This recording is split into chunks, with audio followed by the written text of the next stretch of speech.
Hi, everyone, and welcome back for another episode of Malice in the Mitten. I am your host, Tracy Preston, along with my bestie, Christine Mulligan. Hey, Christine.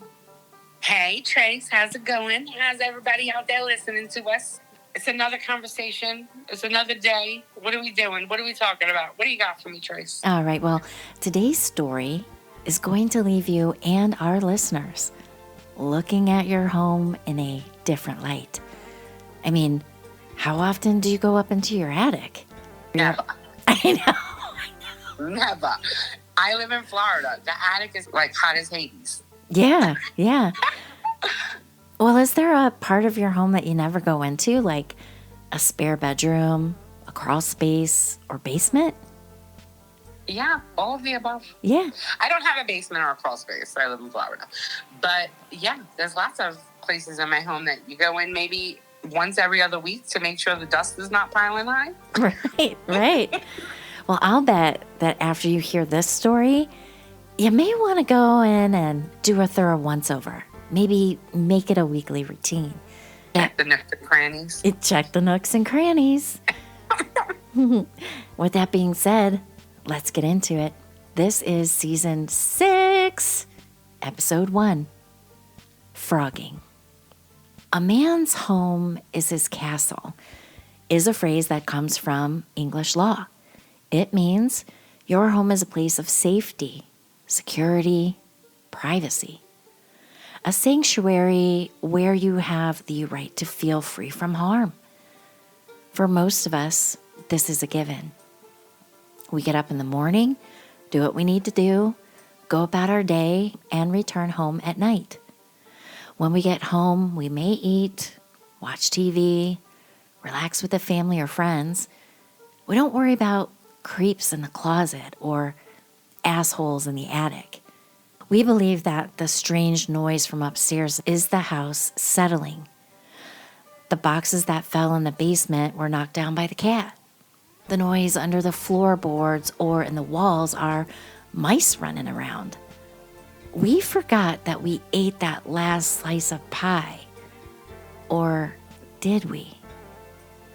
Phrogging is similar to squatting, only the frogger is a person secretly living in an occupied home with its residents in a rarely used space. It could be the attic, a basement, a crawl space, any place the homeowner doesn't go into regularly. While the term is relatively new, there are many recorded instances over the past 100 years. One of the best known cases is of, quote, the Denver Spider-Man of 1941 in Denver, Colorado. Theodore Edward Coneys lived in the attic crawl space of an elderly couple, Philip Peters and his wife Helen, for 5 weeks, coming out of his hiding spot to steal food when they were gone or late at night when they were asleep. He was caught while sneaking food one night by Philip in October of 1941. He killed Phillips in the ensuing scuffle and returned to his attic crawl space where he stayed until July of 1942, when he was finally caught. Helen had been in the hospital at the time of his murder, and when she returned to the house, she and her housekeeper thought they had ghosts when they heard him moving around. Eventually, it got so bad that the nurse would quit and Helen would move out. Neighbors would report strange things going on in the vacant home, but police would arrive too late. After placing the home under surveillance, they would finally see him in the windows and capture Coneys as he escaped back to his attic home. Coneys would be charged and convicted of murder and died in the state penitentiary in 1967 at the age of 84. Wait a minute. So this guy got murdered in his home while his wife was in the hospital, and they didn't search the house? They didn't find him then? Like, I'm super confused. No, because this cat hiked it right back up into the attic. I mean, think about it. I don't know if I've ever seen a police investigation like on like a crime show where they go in the attic. Have you? I guess not. Interesting. Yeah. All right. Wonky as shit. An even more bizarre case happened in Illinois and California in the early 1900s. Dolly Osterek would marry the owner of the factory she worked at when she was only 17 years old. Her husband was older than her and known to be unfriendly and cranky. She was vivacious, outgoing, and horny as hell. After the marriage, while her husband Fred was at work, she would invite lovers into the house. This would be her norm until 1913, at the age of 33, when she met 17-year-old Otto Stanhuber. To prevent the neighbors from talking, she made a, quote, home for him in the attic crawl space over the bedroom she shared with her husband. By day, he would clean the house and work on a book he was writing and service her needs, describing himself as her sex slave. He said he would be called upon for duty up to 8 times a day. Holy shit. Good Lord. That's a lot. Good Lord. In 1918, Dolly and Fred would move to Los Angeles. Dolly only agreed to move if she could pick the new house. Of course, she chose one with an attic, and Otto was installed there before they moved in. In 1922, overhearing an argument between the couple, Otto escaped his attic room and shot Fred. Dolly and Otto would stage the scene to look like a burglary, and Otto would return to his attic. The police believed Dolly was involved, but they couldn't prove it, and they never found Otto's hiding spot. Otto would continue to live in her attic for, get this, another 8 years. Wow. Dolly was taking good care of him. Isn't that bonkers? That's crazy. Yeah. In 1930, Dolly began an affair with her attorney and gave him items that had supposedly been taken at the time of Fred's murder. She would also give him the murder weapon. Getting suspicious, he would eventually go to the police. Dolly was arrested, and while in jail, she asked the attorney to go to her house and let her, quote, half-brother out of the attic. Otto would confess to the murder to the attorney.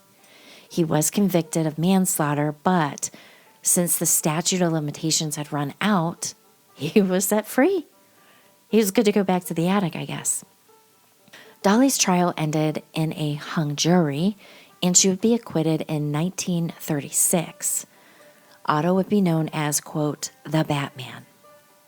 What's with the theme of these people being, like, superhero? I don't know. Tagline. What is that about? I'm not certain. It's weird, right? We got the Batman, we got Spider-Man. It's weird. Yeah, those are supposed to be good guys. These are bad guys. Yeah, There's a cross somewhere. yeah, something's not right here with the naming convention. Yeah. All right, so the Hinterkaifeck murders in Germany in 1922 are still unsolved, but it is believed someone lived in their attic for weeks before killing the entire family of 6 with an axe. It is also believed the killer lived for up to 3 days with the dead bodies, caring for the house and animals, before leaving for parts unknown. Prior to the murders, a maid had reported hearing noises in the attic, which led to her quitting and quite possibly saving her life. Her replacement was not so lucky. The father, Andreas, would tell his neighbors about seeing strange footprints in the snow leading to the house from the woods, but not away from the house in the days before the killing. Killed in the attack would be the father, Andreas, his wife, Kazia, their widowed daughter, Victoria, her 2 young children, Kazia, which is named after her grandmother, and Joseph, and the new maid, Maria. A year after the murders, the house was torn down, and in the attic space, a blood-covered axe was discovered, and a penknife was found in the barn. In Japan, in 2008, a man noticed that food was going missing in his home, but his house was always locked. Confused as to where the food could be going, with the house always being locked, he installed cameras in his kitchen. One day while out, he received a notification of movement in his home. Alerting the police that he thought he had a burglar, police arrived only to find the house locked tight. A thorough search of the home revealed a 58-year-old homeless woman living on a top shelf in a closet. The woman had even installed a mattress on the shelf for sleeping on and had been taking showers while he was gone. She had been living there, forget this, about a year, unnoticed, and had entered one day when he left the home unlocked. The one day he leaves his door unlocked. That's nuts. Dogs would never allow somebody to be creeping around your house without freaking out. This is all one big advertisement for why you should have a dog. Exactly. So I'm not feeling so bad about my 3 bumpy sounds anymore. Right? Yeah, you and I both have that covered. We've got dogs aplenty. Too many pounds of dogs. They wouldn't let any humans be creeping around in any corners. Yeah, thank God. Yeah. All right, so closer to home here in the Mitten, in April of 2024, a homeless woman was found living in a sign for a family fare grocery store in Midland. She had outfitted the area with a floor, a Keurig coffee maker, a stocked pantry, a mini desk with computer, and even a houseplant. The space in the sign was only 10 feet by 15 feet and 8 feet tall at its tallest point. Workmen on the roof discovered an extension cord leading into the sign and followed it to her hidey hole home. Family Fare would go on to donate $10,000 to a local homeless shelter to try and help with the homeless situation. While the woman left with no fuss, that isn't always the case. In January of 2025, Ashley Strong woke up early to use the bathroom in her Jackson, Michigan home. Waking about 6 a.m. and walking through her house, she noticed her attic access door in the ceiling was hanging down. Thinking that her boyfriend or son may have gone up there, she pulled the access door down the rest of the way and opened up the ladder. Calling up to her boyfriend, she was startled when a stranger responded. Peering up into the attic, she could see a man back to her in a hoodie. As he reached back into his waistband, possibly for a gun, she quickly went back down the ladder, slamming the access door closed behind her, and she screamed for her daughter to run. Calling the police, she waited outside for them to arrive. The unidentified man was arrested and charged with home invasion and assaulting a police officer. But the worst case of phrogging in Michigan happened to Sherry Lovell in Almont. Almont is a town in Lapeer County with a small population of about 2,800 people. Sherry had custody of and was raising her 3 grandchildren alone. Life seemed perfect for the divorced grandmother. Even though she was essentially a single mother, she had a good job, a little bit of money in the bank, her grandkids, a busy and active life. Sherry was a postal worker. She had had a long day at work and she just wanted to kick back with a canned vodka cocktail and unwind when she got home. Going to the fridge, there wasn't the canned vodka cocktail chilling as she thought there would be. Thinking maybe she had drank it a different day or just forgotten that she had, she went on with her night. But as time went on, she noticed other things going missing. A full can of air freshener, a box of cereal, leftovers, and other miscellaneous food items. Thinking the grandkids were up to their tricks, she confronted them every time. And every time, they denied it. Frustrated, she continued to blame the grandkids. And they continued to deny taking anything. And then the day of February 20th, 2019 happened. Changing clothes in her bedroom one night, she felt something cold and hard press against her neck. Turning quickly, she saw a gun, and on the other end of the gun was her ex-husband. Forced into the home's crawl space on her hands and knees by her ex, she would find all her missing items there. Everything she thought the children had taken was there. Even the can of air freshener. Her ex-husband had been using it to cover his smell. He had been in there for weeks. He would demand that she move all her money from her bank accounts into his bank account. At gunpoint, he would force her into her own truck's passenger seat and drive her toward the bank in Detroit.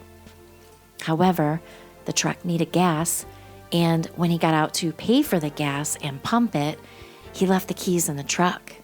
Seeing her opportunity, she slid over into the driver's seat and took off. She drove to her best friend's home where she called the police. Her ex-husband would be arrested and charged with 16 felony counts. As of 2022, he was awaiting trial. The Lifetime series called Phrogging, Hide Her in My House would cover Sherry's story. So how can you tell if you have a frogger? Take note if you hear strange sounds. Every home has normal sounds, of course, but if the sounds change, pay attention. If you hear more than the normal number of noises, day or night, call the police to get your home checked out. If you think you are losing your mind because things are going missing or are moved from where you thought you left them, take note. Are your pets acting strangely? Dogs and cats often have the ability to sense things we can't. Are they repeatedly staring at a certain spot or avoiding one? Are they acting oddly? Pay attention, especially if it seems to be in the lesser used areas of your abode. Basically, if anything seems off from your normal routine, get it checked out. Better to be seen as paranoid than to be sharing your home with a stranger that may be dangerous. You know your home better than anyone else. To keep yourself safe, lock your doors and windows, especially when you're not home. Invest in good locks and security cameras. And if you have a place you don't visit often, such as a lake or hunting cabin, invest in security cameras. If you can't afford cameras, have a neighbor you trust keep an eye out for you. This shit gives me the goosebumps. Yeah, it's creepy, but I guess very plausible, especially if you have attics or basements that you don't ever go in. Mm-hmm. That one woman was living in a damn sign. I mean, if you're homeless or if you're like this ex-husband and just waiting for your opportunity, he was a real piece of work. Mm-hmm. I don't know. That's crazy. But yeah, check the nooks and crannies. Check your nooks and crannies. I know after and this story was written and researched by Rebecca Hiers. I love it, but she definitely gave me the goosebumps. I'm like, I got a lot of space. We actually have in our basement a cistern, right? Because this is a very old home. And I can tell you right now, I never go over there unless it's, holiday time and I got to get some holiday stuff because, the cistern, the end of it was cut off and so there's shelves in there.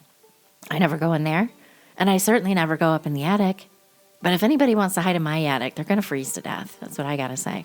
They would die of heat exhaustion in yours and freeze in mine.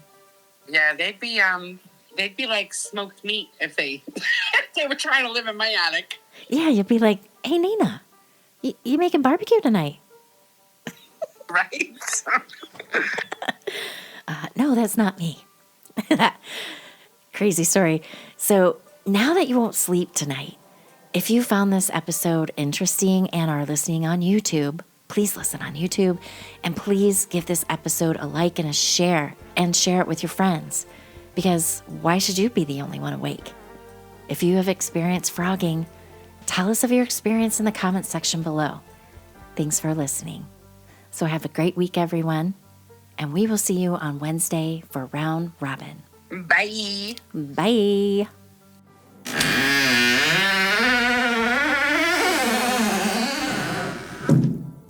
Get out!